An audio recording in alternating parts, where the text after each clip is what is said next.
5월 21일이 부부의 날이었죠. 부부 되신 분들 그날 뭐 좀 하셨습니까?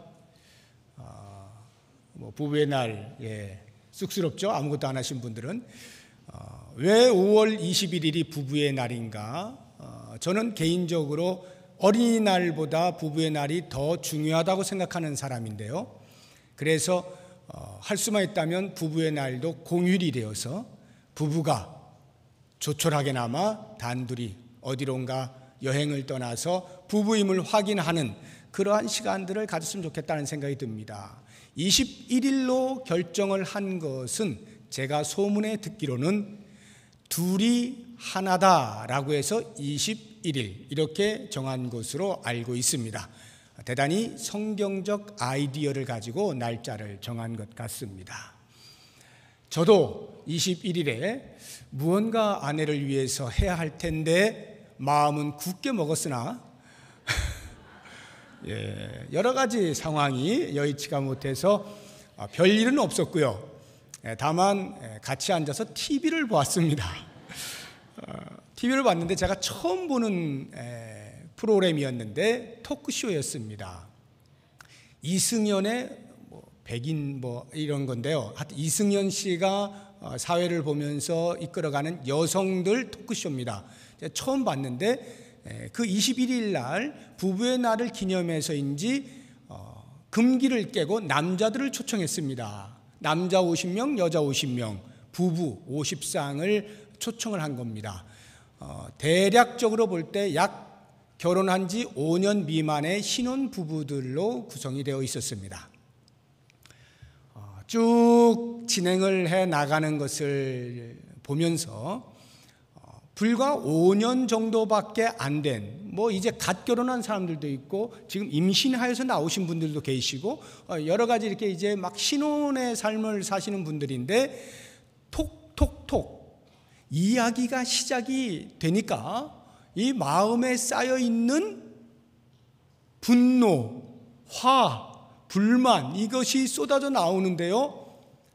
대단했습니다. 그래서 저는 물론 이제 그러한 시간들을 통하여 치유를 하고 보다 건전한 부부상을 제시하고 또 상담도 하고 이런 시간들이었습니다만 저는 그렇게 드러난 실체를 보면서 다시 한번 역시 부부의 문제가 심각하구나 하는 것을 생각해 보게 됩니다. 오늘은 그 부부의 날을 기념하면서 또 가정의 달이어서 이 마지막 주일을 우리가 부부주일로 지키고 있는데 오늘 본문의 말씀에서 사도 바울이 부부에 대하여 권면을 하고 있습니다. 이 권면에 앞서서 저는 이러한 부부 관계의 심각성이 교회 안이라고 해서 그리 예외는 아닐 것 같다는 생각이 듭니다. 교회 안에 있는 부부들조차도 이러한 사회의 영향에 의하여서 때로는 심각하고 위기를 맞이하고 있는 부부들이 있을 것 같은 생각이 듭니다. 더 이상 이혼이라고 하는 단어가 우리에게 생소하지 않고 그 언젠가 저 서양에서나 종종 말하던 것이 아닌 이제는 우리의 바로 주변에서도 얼마든지 듣고 볼 수 있는 현상이 되어버린 이와 같은 시대에 우리가 사도 바울의 입을 통하여 과연 성경은 부부에 대하여 어떻게 가르치고 있는지 귀 기울일 필요가 있겠습니다. 오늘 본문의 말씀 속에 보니까 바울이 이렇게 부부를 정의하고 있습니다. 함께 보시죠. 31절입니다. 31절, 32절 같이 읽어봅니다. 그러므로 사람이 부모를 떠나 그의 아내와 합하여 그 둘이 한 육체가 될지니 이 비밀이 크도다. 나는 그리스도와 교회에 대하여 말하노라. 남자가 여자와 합하여 하나가 됩니다. 부부가 되는 이것을 가리켜서 비밀이 크다라고 말을 하고 있습니다. 그래서 오늘 말씀의 제목이 부부 그 하나됨의 신비입니다. 어디서 표절한 것 같죠? 저 앞을 보시면 교회 그 하나됨의 신비. 제가 이렇게 에베소서 전체 주제를 정했는데 제가 저것을 표절해서 부부 그 하나됨의 신비 이렇게 정하였습니다. 왜냐하면 교회를 구성하는 최소 단위의 기초 단위가 가정이고 그 가정을 구성하는 최소 구성원이 부부이기 때문에 그렇습니다. 교회가 하나됨의 신비를 갖는다면 마땅히 부부는 더더욱이나 하나됨의 신비입니다. 사도 바울이 그것을 말하는 것입니다. 이 비밀이 크도다.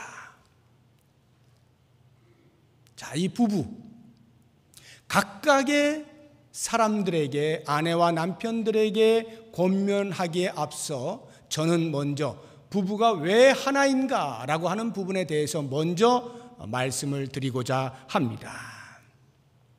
하나님께서 아담을 잠재우셨습니다.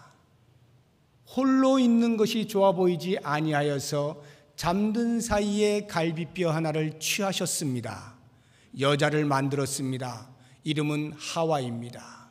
그 하와가 잠이 깨어난 아담에게로 다가오게 될 때 아담이 외칩니다. 이는 내 뼈 중에 뼈요 살 중에 살이라. 우리는 이 말만 들어도 벌써 감흥이 오지 않습니까? 그 안에 담겨있는 신학적 의미가 무엇이냐라고 하는 것은 차치하고서라도 이미 그 말 속에 담겨있는 의미를 우리는 느낌으로 알 수가 있습니다. 그래서 독일의 유명한 신학자인 괴테가 아담의 이와 같은 표현을 보면서 한 말이 인류 최초의 가장 아름다운 서정시요 이언의 시다 이렇게 표현을 하였습니다. 과연 그렇습니다. 우리는 이는 내 뼈 중에 뼈요 살 중에 살이라는 말을 듣는 순간에 마음이 뭉클해지면서 뭔가 예쁘고 아담하고 아름답고 사랑스러운 그러한 관계가 오고 가고 있는 것을 금방 느끼게 되는 것입니다. 과연 그 말은 그러합니다. 아담이 하와를 봤을 때 한마디로 뿅 간 거예요. 그러니까 그런 표현을 서슴없이 하는 겁니다. 그런데 이 말 속에는 두 가지 큰 신학적 의미가 담겨 있어요. 그 하나는 남자와 여자는 동등하다라고 하는 것입니다. 남자와 여자는 인격적으로 동등한 존재다라고 하는 것이 아담의 갈비뼈를 취하여 하와를 만든 사건입니다. 이는 내 뼈 중에 뼈요 살 중에 살이라. 당신은 나와 똑같은 인격체입니다 라고 하는 말이에요. 또 다른 하나의 보다 더 본질적인 신학적 의미는 남자와 여자, 남편과 아내는 하나다 이 말입니다. 그러니까 아담이 다가오는 하와를 바라보면서 이는 내 뼈 중에 뼈요 살 중에 살이다 라고 감탄을 했던 것은 다름 아닌 너는 나다 이 말이에요. 하와를 보면서 너는 나로구나 이렇게 감탄을 하는 것입니다. 그래서 사람은 여느 동물과 달리 오직 한 남자, 한 여자, 한 배우자만을 평생 같이 삽니다. 동물들 가운데는 물론 그런 경우도 없지는 않습니다만 상당수는 일부 다처죠.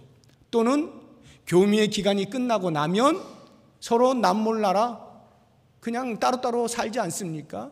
그런 것에 비하여 인간은 그렇게 하지 않아요. 또 다른 나와 영원토록 함께 사는 것입니다. 바로 이와 같은 하나됨, 이것을 가리켜서 세상은 일심동체라 말하는 거예요. 마음과 몸이 하나다. 우리들이 보통 촌수를 따질 때 저와 제 아들과의 관계는 일촌입니다. 제 아들과 제 딸의 관계, 형제의 관계는 이촌이죠. 혹시 촌수 모르시는 분들은 잘 배우시기 바랍니다. 부모 자녀는 1촌이에요. 형제는 2촌입니다. 부부는 몇 촌일까요? 무촌이죠. 부부관계는 촌수가 없습니다. 이 부분에서 얼마나 많은 사람들이 오해를 하고 있느냐 하면, 부부라고 하는 것은 피가 섞이지 않았기 때문에 촌수가 없다, 무촌이다라고 하는 것이, 그래서 아우 이제는 싫어, 실증 났어, 나한테 관심도 없는 것 같아, 사랑이 식었어, 더 이상 같이 살아봐야 의미도 없어, 무덤덤해져 버렸어 라고 하는 것으로 얼마든지 헤어질 수 있다라고 생각을 하는 것입니다. 무촌의 개념은 그렇게 때가 되어서 마음이 안 맞으면 아무 때나 헤어질 수 있어서 무촌이 아니라, 남자와 여자, 남편과 아내는 하나이기 때문에 촌수가 없는 거예요. 하나이기 때문에 촌수가 없습니다. 그 이야기는 언제 어느 때든지 영원토록 함께하는 존재다 이 말이에요. 결혼 시즌이 돼서 결혼들을 많이 하죠. 제가 주례를 할 때마다 묻습니다. 그리고 그들에게 직접 서약문을 써가지고 오라고 하고, 그 서약문을 쓸 때 이러이러한 내용들을 잘 살펴서 쓰라고 말을 합니다. 거기에 빠지지 않는 한 가지가 있는데, 그것은 바로 죽음이 우리 둘을 갈라놓기까지 영원토록 함께 살겠습니다. 아플 때나 건강할 때나 부유할 때나 가난할 때나 어떤 경우에든지 죽음이 갈라놓기 전까지는 검은 머리 팥불이 되도록 같이 살겠습니다. 이것이 서약문의 핵심이에요. 그런데 어떻습니까? 요즘 그 서약문이 무색하죠? 결혼식장에서만 하는 서약이 되어버리고 말았습니다. 결혼 생활 가운데에서 그 서약문을 얼마나 곱씹으면서 되새기면서 그렇게 결혼의 위기들을 극복해 나가고 있는지 모르겠습니다. 쉽게 이혼을 해버리는 이 시대입니다. 저는 이렇게 했으면 좋겠어요. 차라리 솔직하게, 결혼식 괜히 형식으로 그렇게 서약문 쓰지 말고 솔직하게 서로 마음이 안 맞는다고 확인이 될 때는, 서로에게 실증을 느꼈을 때는 언제든지 헤어지겠습니다, 이렇게 서약문을 써야 될 것 같아요. 그리고 서약을 해야 이혼을 해도 좀 덜 미안하죠.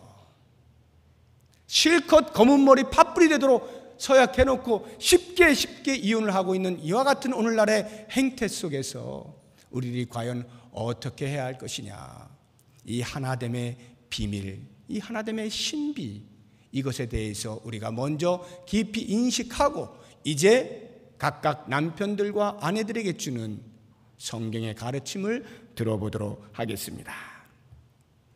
먼저 아내들에게 주는 권면입니다. 바울의 권면을 따라서 저도 그렇게 합니다. 아내들에게 어떻게 권면하고 있는지 하나님 말씀을 보도록 하겠습니다. 22절에서, 에베소서 5장 22절에서 24절까지 같이 읽어보겠습니다. 아내들이여 자기 남편에게 복종하기를 주께 하듯 하라. 이는 남편이 아내의 머리됨이 그리스도께서 교회의 머리됨과 같음이니 그가 바로 몸의 구주시니라. 그러므로 교회가 그리스도에게 하듯 아내들도 범사에 자기 남편에게. 24절만 우리 자매들만 읽겠습니다. 24절 자매들만 큰 소리로 시작.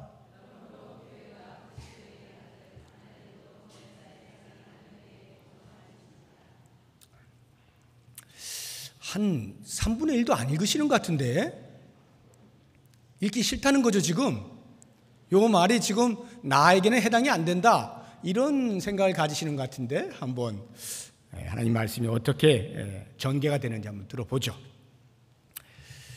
사도 바울이 이와 같은 말을 할 때에는 보통 우리가 남편에게 복종하시오 라고 권면을 할 때는 그 아내들이 복종을 잘 한다는 거예요, 안 한다는 거예요? 예? 복종을 잘 하는데 복종하시오 말을 할 필요가 있어요, 없어요? 공부 잘하는 애한테 공부 잘해 이렇게 말할 필요 없죠? 알아서 하는 애한테는 놔둡니다. 그러면 이 당시의 여인들이 남편에게 복종을 잘 안 했다 이런 말인데, 실제로 그럴까요? 그렇지 않습니다. 그 당시에 아내들이 남편에게 하는 것은 우리가 지금 생각하는 복종 그 이상이었습니다. 어쩌면 굴종이라고 해도 될 만큼 그렇게 절대적으로 복종하는 관계였습니다. 유대인은 아닌가? 유대인도 마찬가지입니다. 그 당시에 로마 문화는 절대적인 가부장 권한이 있었습니다. 그래서 여자들은 그저 소유물에 불과한 거예요. 그런데 그것이 유대인들도 마찬가지였습니다. 유대인들도 이렇게 아침에 일어나면 감사의 기도를 드려요. 남자들이. 하나님 아버지 참 감사합니다. 제가 이방인으로 태어나지 않은 것 정말 감사합니다. 하나님 아버지 참 감사합니다. 제가 종으로 태어나지 않은 것 참 감사합니다. 하나님 아버지 감사합니다. 제가 여자로 태어나지 않은 것 정말 감사합니다. 이게 유대인들의 아침마다 눈 뜨고 일어나면 기도하는 내용이었어요. 그만큼 유대 사회 속에서도 여자의 위치라고 하는 것은 너무나 보잘것이 없었습니다. 그렇다고 하면 그 당시를 사는 모든 여인들은 예외 없이 남편에게 절대적인 복종을 하면서 살아가고 있는 그 마당에 왜 사도 바울이 굳이 거기다 대놓고 남편들에게 복종하라고 말을 하고 있느냐 하는 부분에 대한 생각을 할 필요가 있습니다. 초대교회는요, 오늘날에도 교회를 보면 여성들이 더 많이 계십니다만 초대교회는 말할 것도 없이 여성들이 많았습니다. 왜 그런가 하면 예수님께서 여성들에게 해방의 소식을 들려주셨거든요. 남자나 여자나 종이나 자유자나 할 것 없이 모두가 다 하나다. 그리스도 안에서 하나다. 지금까지 자기들의 사회 문화 속에서는 언제나 남자를 하늘처럼 쳐다보고 남자가 하는 말에 아무런 토도 달지 못한 채 절대적인 복종을 하며 살았던 비참한 인생을 살다가 예수님을 만나고 예수님을 영접하여 예수 공동체 안에 들어왔는데 그 공동체에서 가르치는 내용이 여자에게 희소식인 거예요. 세상에, 그러니 가만히 있겠어요? 물건이 조금만 싸도 친구에게 전달해 주는 것이 여자의 마음인데 하물며 세상이 뒤집힐 일을 듣게 되었는데 그러니 친구들에게 다 말하는 거예요. 여성들이 교회 안에 구름대같이 몰려듭니다. 들어보니 진짜거든요. 예수님이 정말로 모든 사람들을 해방시켜 주셨거든요. 그리스도 안에서 모든 자가 하나 된 것을, 평등한 것을, 동등한 것을 가르치시거든요. 깜짝 놀라면서 지금까지 내 인생이 왜 이렇게 살아왔던가 하면서 집으로 돌아가게 되면 어떤 일이 벌어질까요?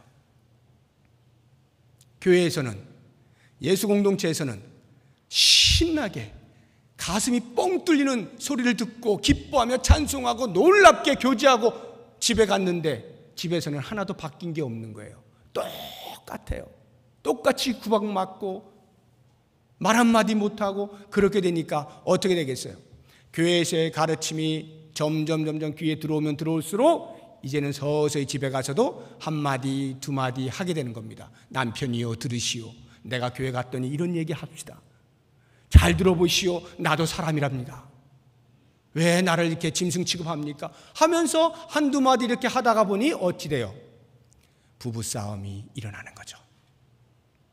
그런 일들이 종종 발생하게 되는 것을 사도 바울이 보게 되면서 그 예수 공동체 안에 들어온 여성도들을 향하여 새로운 가르침을 주고 있는 것입니다. 아니, 새로운 가르침이 아니라 정확한 가르침을 주는데 그 말이 남편들에게 복종하라는 것입니다.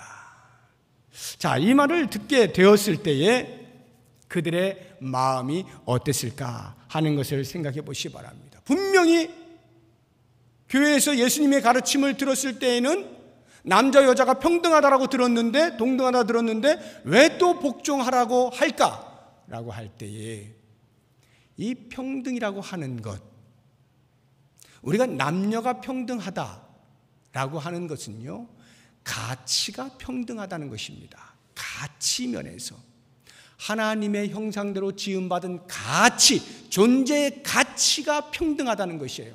그런데 가정에서의 역할은 다르지 않습니까? 남자의 역할이 다르고 여자의 역할이 달라요. 만약 남자와 여자가 똑같은 역할을 한다고 할 것 같으면 둘 중 하나는 필요가 없잖아요. 결혼할 필요가 없는 거예요.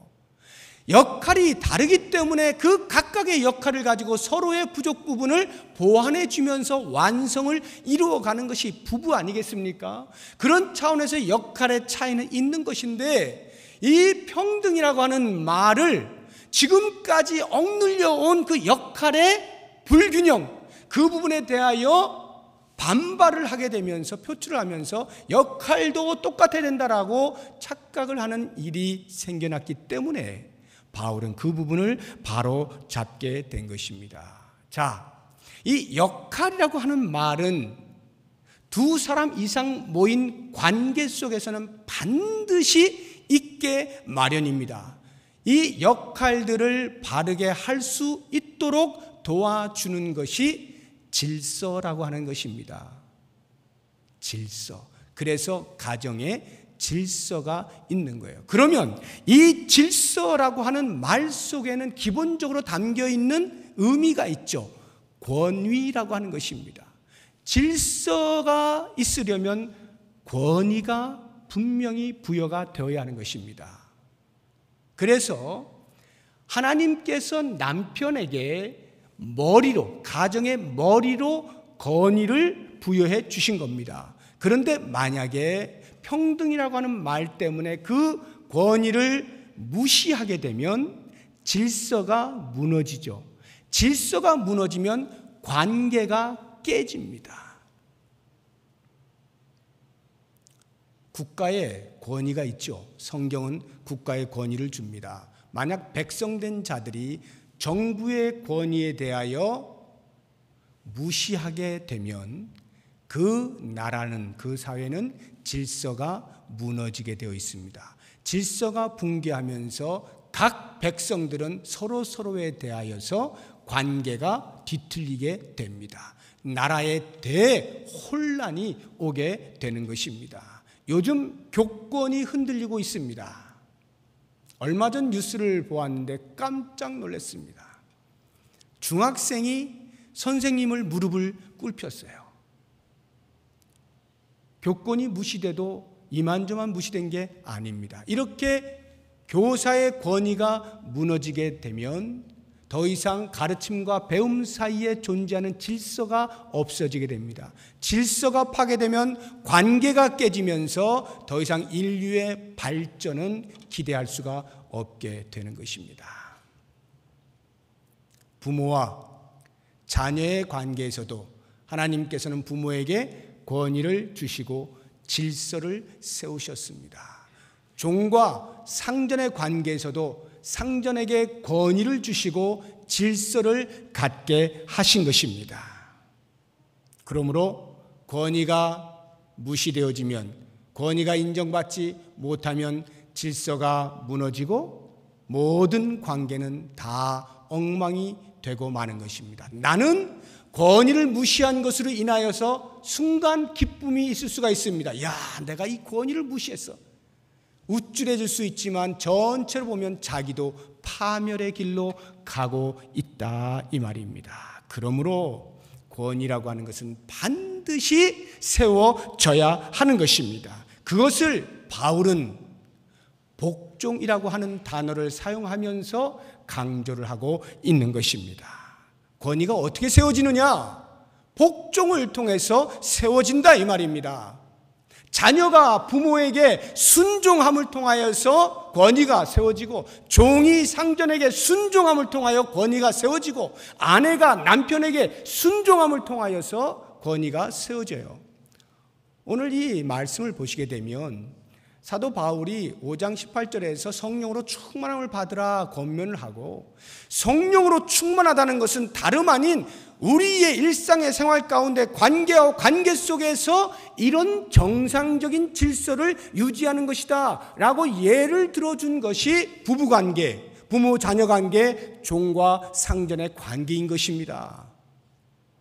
그런데 이 세 개의 예 중에서 아내가 남편에게, 자녀가 부모에게, 종이 상전에게 똑같이 순종하라, 복종하라 이야기를 하고 있는 거예요. 질서를 유지하기 위해서는 권위가 반드시 인정이 되어야 한다라고 하는 것입니다. 그런데 오늘날에 많은 여성들이 이 말을 듣기를 싫어하는 거예요.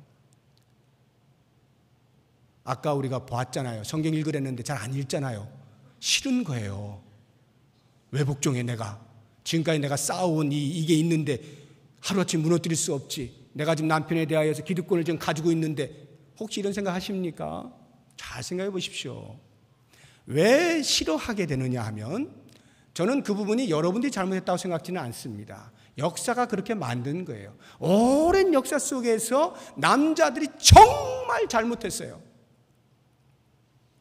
권위를 정당하게 시행하지 아니하고 이 권위를 왜곡되게 변질시켜서 권위주의를 발현시켜버린 겁니다. 권위주의라고 하는 것은 내가 가지고 있는 권위를 가지고 나의 이익을 위하여 다른 사람을 지배하는 행위를 가리켜서 권위주의자 이렇게 말을 하는 것입니다. 오랜 역사 가운데 남자들이 권위주의적인 그러한 행태를 보여왔기 때문에 권위라고 하는 말, 복종이라는 말만 들으면 여자들은 알레르기 반응을 일으킬 수밖에 없어요. 그래서 어떤 면에서는 그 역사 속에 일어났던 일들로 인하여 남자들이 당하는 마땅한 대가다라는 생각도 듭니다. 많은 그렇다고 해서 그것이 성경의 가르침까지 덮을 수 있는 것은 아닙니다. 성경에서는 과연 뭐라고 가르치느냐?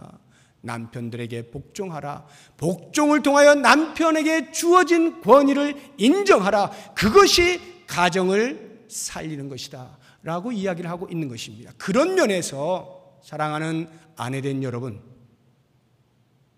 권위주의는 물리치십시오. 권위주의에 대하여 반응을 안 좋게 하셔도 좋습니다. 그러나 정당한 권위를 인정하지 아니하는 것까지 할 수 있는 자유는 없습니다.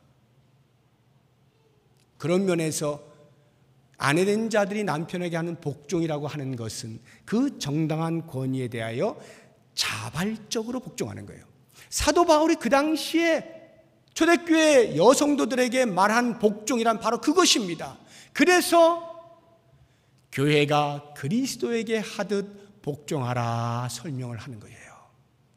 여러분, 교회가 그리스도에게 순종을 할 때 어떻게 합니까? 할 수 없이 코 껴서 합니까? 혹시 여러분 신앙생활 하는 가운데 종교생활이라 생각하고 여기에서 코 껴가지고 할 수 없이 끌려다니고 계신 분 있다면 그것은 정상적 신앙생활 아닙니다. 예수님께서는 우리들에게 무언가 멍에를 씌워서 꼼짝 못하게 만들어서 마음대로 주무르려고 우리를 구원하신 게 아닙니다.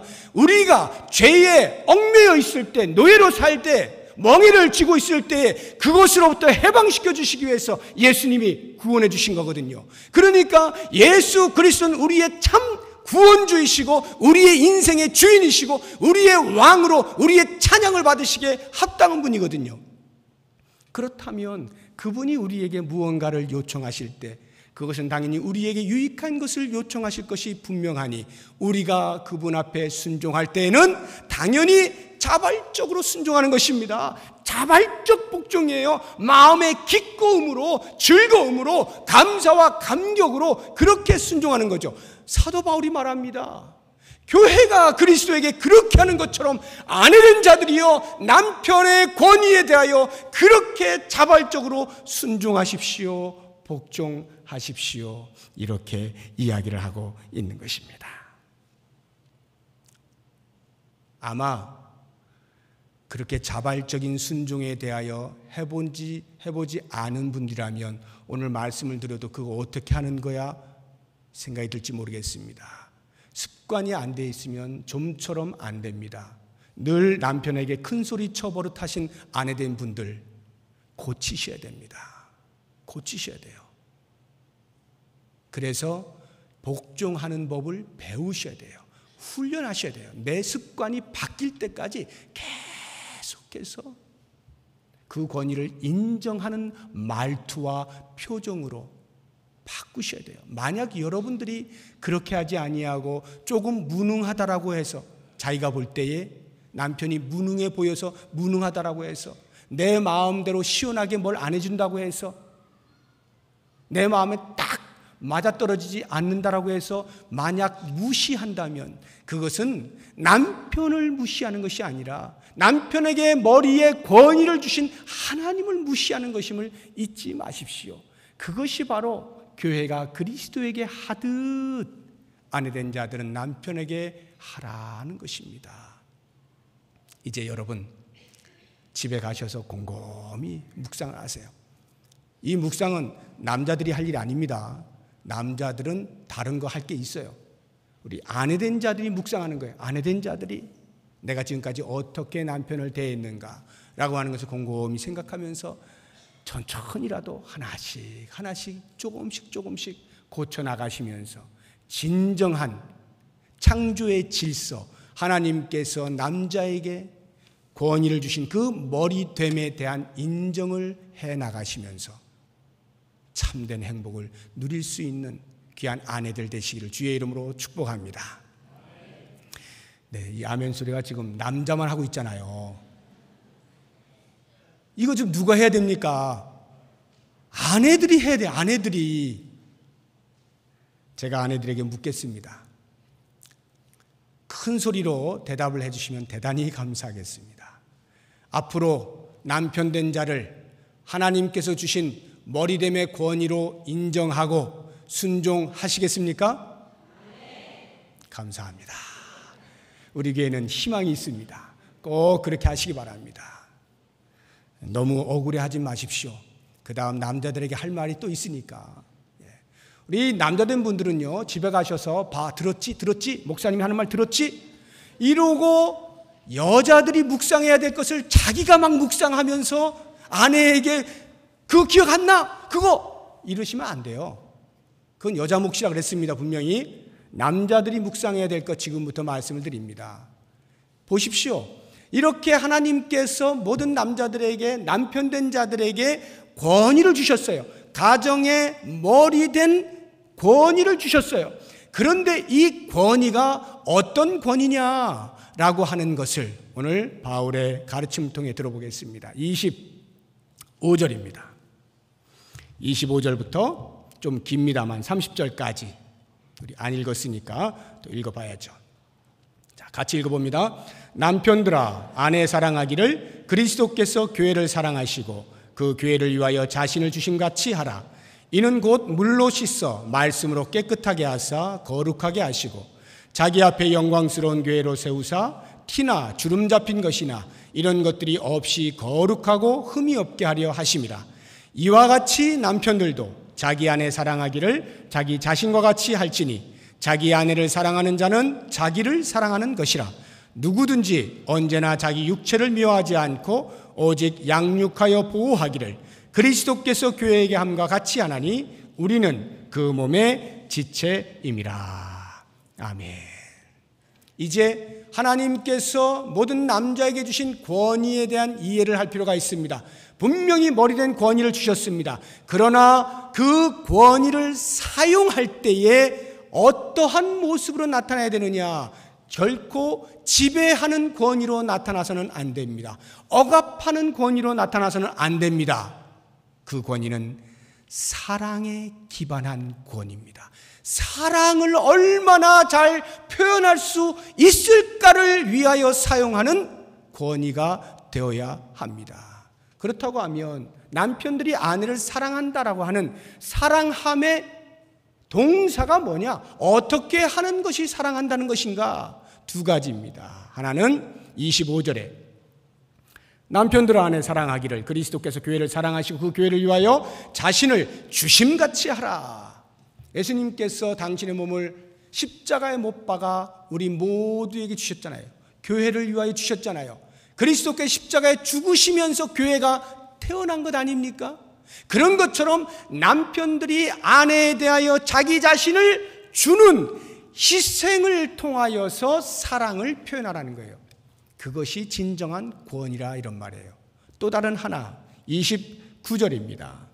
누구든지 언제나 자기 육체를 미워하지 않고 오직 양육하여 보호하기를 그리스도께서 교회에게 함과 같이 하나니. 양육하여 보호하기를. 남편은 아내를 돌보는 것입니다. 그것이 사랑의 표현이에요.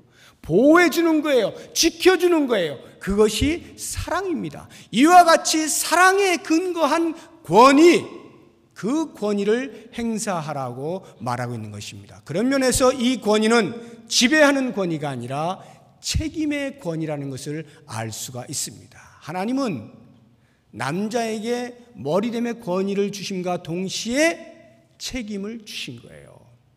그 권위를 바르게 사용해서 아내를 행복하게 해라. 아내를 사랑해라. 아내가 영광스럽게 되도록 해라. 마치 그리스도께서 당신의 몸을 던져서 교회가 티 없고 흠 없고 영광스러운 자리에 오를 때까지 끊임없이 돌보고 양육하는 것처럼 남편들은 아내의 영광을 위해서 그렇게 자신을 던지고 희생하고 돌보고 양육하라 말하고 있는 것입니다. 여기 사랑이라고 하는 말이요, 놀랍게도 남자와 여자끼리 사랑하는 에로스라는 용어를 쓴 것 아닙니다. 친구와 친구들끼리 쓰는 필레오라는 용어를 쓴 것도 아니에요. 하나님께서 인간들을 향하여 무조건적으로 보여주셨던 그 사랑, 아가페라고 하는 단어를 쓰고 있어요. 남편들이 아내를 사랑할 때 아가페, 무조건적인 사랑을 하는 거예요. 이것은요, 아내가 남편들에게 복종하는 것보다 훨씬 어려운 겁니다. 훨씬 어려운 거예요. 아내의 것을 생각할 여력이 없어요. 남자들은 정신을 차려서 나에게 주신 말씀이 무엇인가 씹고 또 씹어야 됩니다. 그 당시에 남자들은요, 마음껏 누렸습니다. 여자들을 마음껏 취급했어요. 그런 사람들에게 바울이 철퇴를 가한 겁니다. 정신을 차려라. 그러한 것을 하기 위하여 권위를 준 것이 아니다. 책임 있는 권위를 행사하라. 그 당시에 들었던 남자들은 오금이 저렸을 겁니다. 오늘 우리들도 역시 마찬가지입니다. 과연 우리 남편 된 자들은 아내를 어떻게 대하고 있습니까? 정말로 내 몸을 던져 불사르는 그 희생의 사랑을 하고 있습니까? 어떠한 경우에든지 지키고 보호하겠다라고 하는 그 사랑을 하고 있습니까? 예수님이 교회를 사랑같이 하라니까 어떤 남편들이 이런 얘기를 해요. 내가 예수님이냐? 난 그렇게는 못한다. 아니 어떻게 그렇게까지 사랑을 할 수 있어? 싫으면 싫은 거지 라고 말씀하시는 분들이 계셔요. 그래서 그랬는지 사도 바울이 참 묘하게도 29절을 다시 보시게 되면 28절, 예수님이 교회를 사랑같이 그렇게 하라 해놓고 28절에 보면 이와 같이 남편들도 자기 아내 사랑하기를 자기 자신과 같이 하라 이렇게 이야기를 하는 거예요. 마치 이렇게 이야기하는 것 같아요. 아, 정말 예수님처럼 사랑을 못하겠다고? 그래, 알았어. 네가 예수님은 아니니까. 그렇다면 너 사랑하는 만큼은 해라. 너 사랑하는 만큼은 해. 여러분, 이 이야기가 뭡니까? 나를 사랑하는 만큼만 한번 사랑해 보십시오. 나를 사랑하는 만큼만 아내를 사랑해 보십시오. 아마 하늘을 찌를 듯한 그러한 사랑의 모습으로 아내들이 감격하지 않겠습니까? 우리 모두는 자기를 사랑하는데 대단히 익숙해져 있어요. 언제 어느 때든지 자기를 변호하는 것에 아주 익숙해져 있습니다. 그와 같은 자세로 내 아내를 사랑한다라고 한다면 아내를 사랑하는 그 권위는 바르게 행사되어지는 것이다, 이야기를 하고 있는 것입니다. 사랑하는 여러분, 쉽지 않습니다. 쉽지 않으니까 사도 바울이 강하게 권면을 하고 있는 것입니다. 무엇이 성령 충만한 것이냐? 바로 이와 같은 관계 속에서 자기의 역할을 정확히 하는 것이야말로 성령이 충만한 것이다 말을 하면서 그 첫 번째로 부부에 대하여 이야기를 할 때 사랑하는 아내들이여, 사랑하는 남편들이여, 나에게 주어진 말씀이 무엇인가 깊이 묵상하면서 나를 통하여 남자가 높아지기를 원하십시오. 나를 통하여 내 아내가 영광스러워지기를 원하십시오. 남자는요, 제가 남자이기 때문에 잘 압니다. 세상 다 얻어도 집에서 아내에게 인정 못 받으면 바보 됩니다.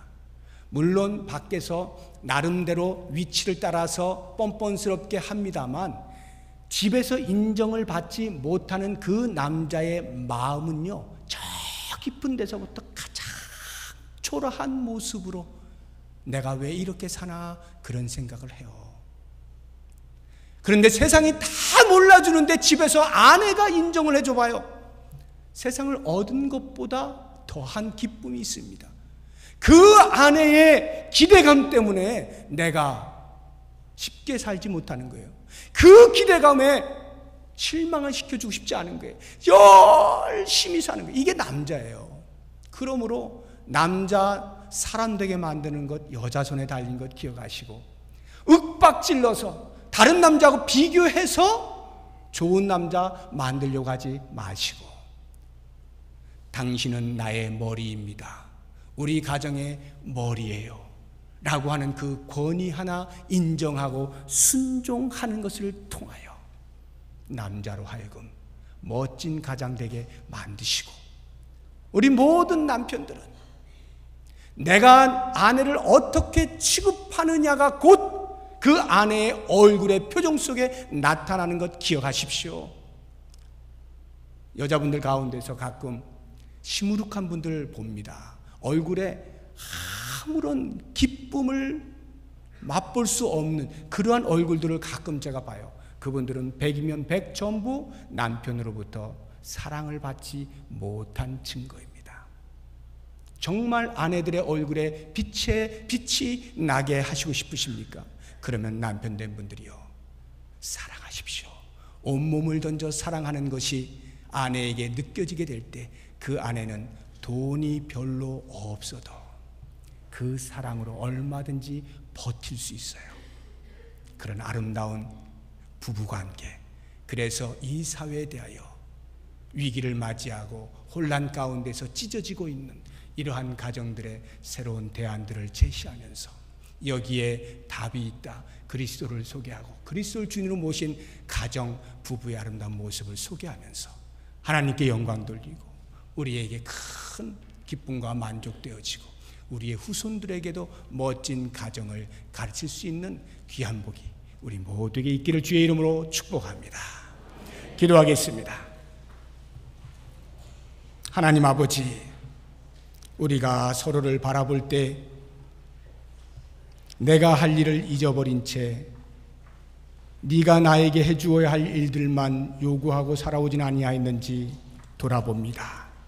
우리의 무지몽매함을 용서하여 주시고 내가 할 역할이 무엇인가를 정확히 알아 그 역할을 따라 신실하게 수행함으로 아름다운 부부 관계가 회복되어지게 하시고 좋은 가정 이루어 이 사회 속에서 모범을 보이게 하시며 하나님 나라가 이와 같다는 것을 만천하에 공개할 수 있는 복의 통로들이 되게 하여 주시옵소서.